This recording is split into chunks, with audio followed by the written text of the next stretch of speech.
tend to have is that men say, well, I can cheat. I can have relationships with more than one woman, and I can get away with it because guess what? There are desperate women out there. And what the sociologist said is this makes promiscuity more common. And so the often criticism of modern society is that we have pornography and people sleep around and they have sex before marriage might be just a function of the sex ratio.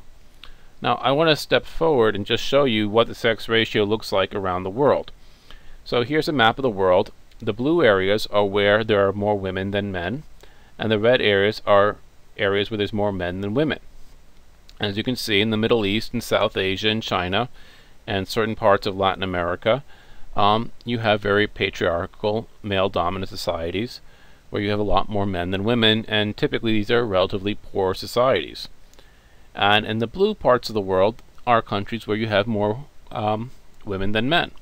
And these are generally the countries where women have had the best deal, where women have been treated equally. They've had better opportunities to earn money and be in the workforce, particularly the Soviet Union, which for all of its other problems was actually relatively good for women. And women could become doctors, women could get college educations. There wasn't as much, let's say, disadvantaged for women, let's say, pursuing more lucrative opportunities or more scholastic opportunities than women in other countries. So this kind of gives you a map of what's happening socially in the world, and a lot of it is being driven by the proportion of men to women. This is also one reason why the treatment of women is one of the best indicators of how good your country is.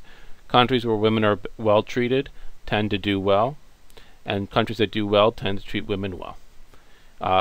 And vice versa. Countries that don't treat women well tend to, let's say, be poor across the board.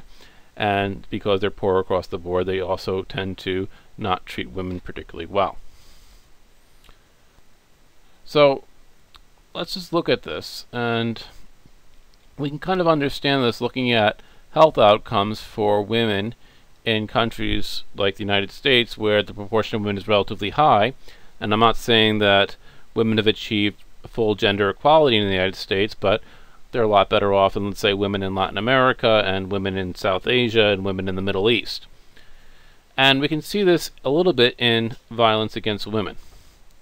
So, for example, a survey done by one of my former colleagues, Amala Thune, did some studies of, let's say, you could say she's called it Sex in the State, but the idea of how women are treated in Latin America. Now, she found that half of Latin American women report being victims of domestic violence. That's a very, very high number, which means half of the women in Latin America have been beaten or mistreated or physically abused by their boyfriends, their husbands, or their fathers. Now, I'm not saying this problem doesn't exist in the United States, but it's a lot less than half. It's something closer to 1/4, maybe 1/3, depending on the statistics you look at. As I said, countries where women have very low size tend to be, let's say, more likely to be punished for doing things that we consider normal. And you can see this even how the laws are written, and a good way of looking at this are rape statutes. So what are the laws about what constitutes rape? And the first thing is, in a lot of these countries like the Middle East and South Asia and to some extent Latin America, although that's changing as we speak, is that rape statutes are not enforced. Women are raped and no one gets punished. It's like basically a grin and bear it type system, and I mean not to diminish that at all, but that basically that rape is, you know, there's nothing you can do about it, it's a man's world, women really just don't have an option. And if you look at some of the language of some of these rape laws, it's basically that only good women can be victims of rape. Which means if you're kind of a happy-go-lucky girl, you have many boyfriends, you tend to hang out in saucy bars, you go dancing at nightclubs, well then maybe you're not like one of those good women, and therefore if you get raped, it's your own fault. And therefore the government or the society is not going to protect you. Basically, the philosophy under here is that somehow you asked for it, and therefore it's not really rape. Now, if you look in the Middle East and Central Asia, you also have this idea that rape is not a crime against the individual woman, that the woman is not the victim. Actually, the crime is against the community, which means what you have here are honor killings. So, for example, if someone is raped in certain North Indian, Pakistani, Central Asian societies, and most of you have seen pictures of this when you've seen pictures of women in Afghanistan and the Middle East and Central Asia, is that your father, your husband, your brothers can take revenge, because the fact that you're raped is an affront to them. It's a stain on their honor, and they can go back and get revenge, but the woman has no recourse.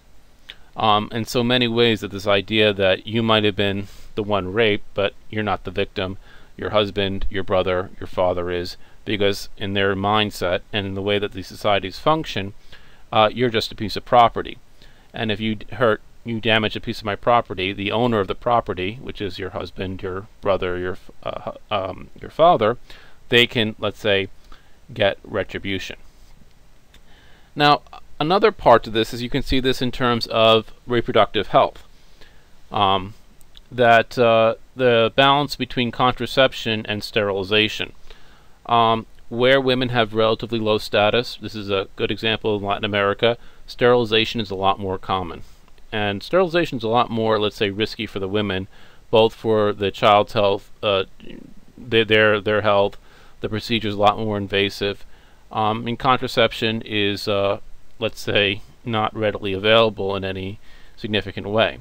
If you want to control the size of your family, you basically get your tubes tied. It's a surgical procedure. So let's compare, let's say, the region of Latin America. In Latin America, sterilizations are twice what they are in the rest of the developing world. So if you even compare Latin America to other countries of the same level, or the same, let's say, level of the economy, social development, political development, they're twice what they are in South Asia and Southeast Asia, twice what they are in Sub-Saharan Africa. Latin American women are much more likely to get sterilized. That's strange, because it's not like Latin America doesn't have alternatives. But if you compared it to a country like the United States or Western Europe, Latin American women are 4 times more likely to be sterilized than, let's say, their counterparts in the United States, Canada, Western Europe, and Japan. Now, another example of this is actually the case of contraception and sterilization in Japan itself.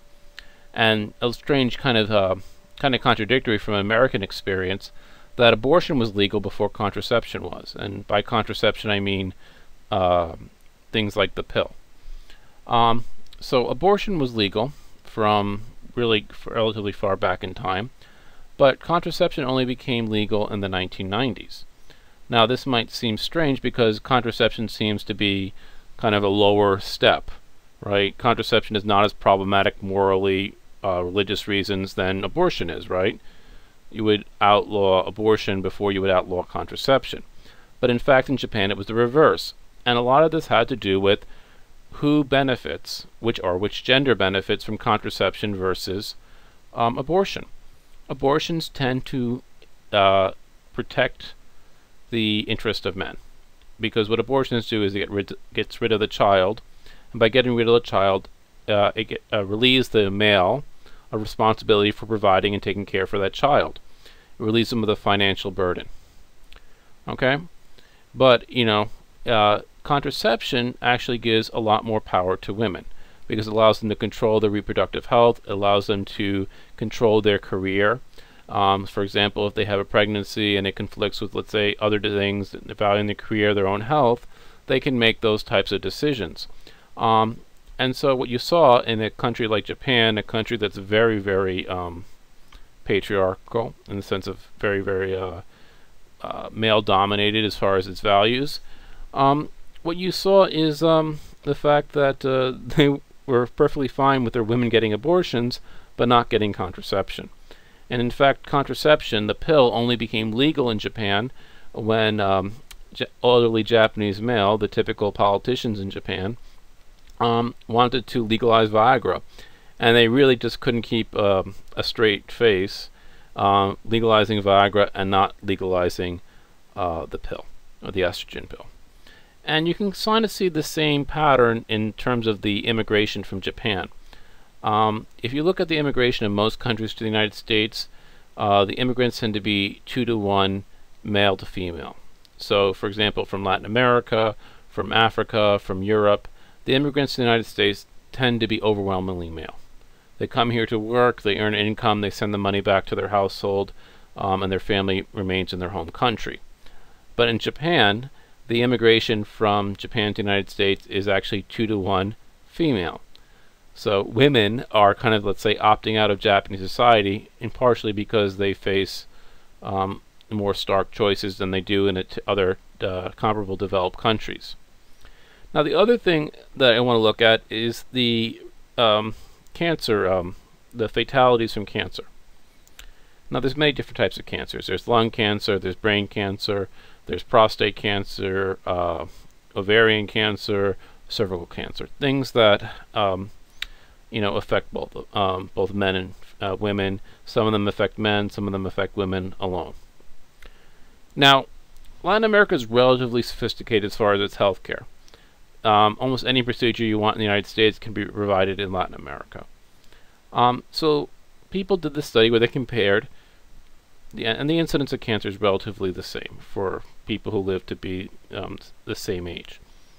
For cancers that affect both men and women, like lung cancer or skin cancer, what you see is that the survival rates are equivalent, which means that you're just as likely to survive skin cancer in Latin America as you are in the United States. You're just as likely to survive pancreatic cancer as you are in the United States if you're a Latin American. You're just as likely to survive lung cancer, etc. But when you look at cancers that only affect women, like cervical cancer and ovarian cancer, what you find is that actually Latin American women die from these cancers at a much higher rate than American women. It kind of suggests that something is going on here, that women's health is not given as high priority, at least historically, and as a result, cervical cancer doesn't get as much research. You don't get as many medical professionals taking care of it in those countries. Women are basically seen as second-class citizens when it comes to their health care. People are willing to help them when it also helps men in their therapies, such as lung cancer, etc. But for things that only affect women, you might see like things that you would need OBGYNs and other people focusing on women's health. You see kind of a lack of the supply here. That indicates something what's going on about the values in societies. It's not saying this is intentional, but you're seeing this macro pattern kind of as illustrating the different gender values that exist in those societies. Now, I want to keep looking at this idea of a sex ratio and tie it in to a few other things.